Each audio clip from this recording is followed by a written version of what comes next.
You're watching Cedar Springs TV, where we bring you the latest on the news, sports, schooling, and community.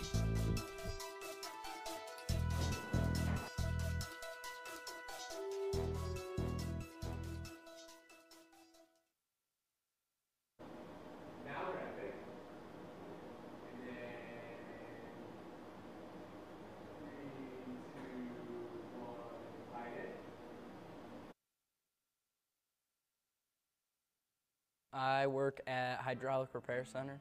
I do a wide variety of things, anywhere from repairing hydraulic cylinders, hydraulic pumps and motors, and hydraulic hoses. When you first get out of school and heading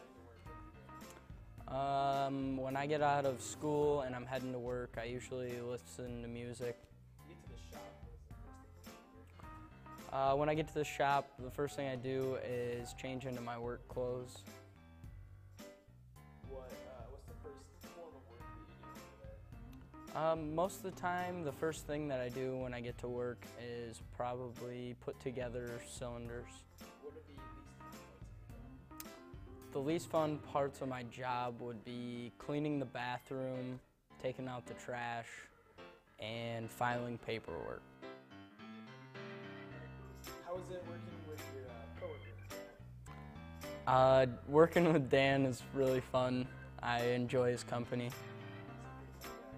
Dan is a very funny guy.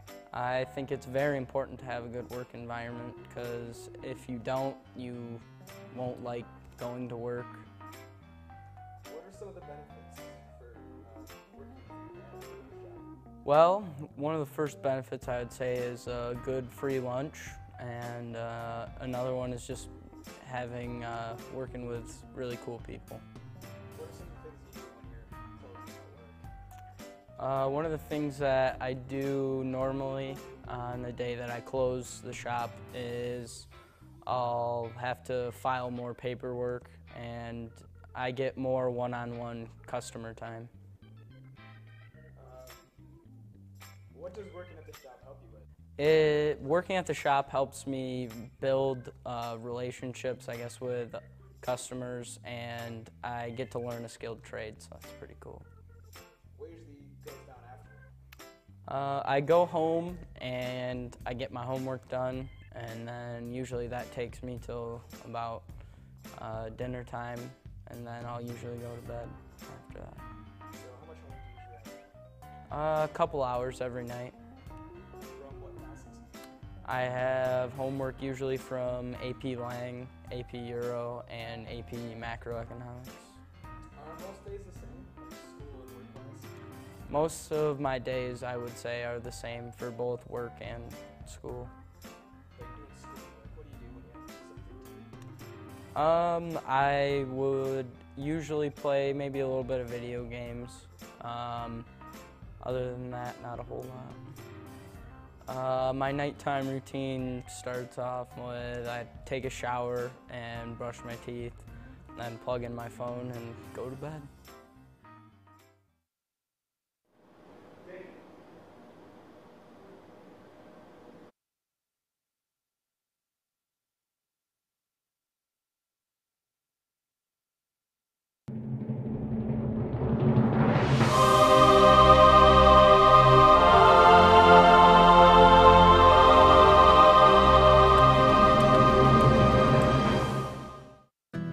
Hi, I'm Dylan Patterson, and no, you're not watching last week's live stream.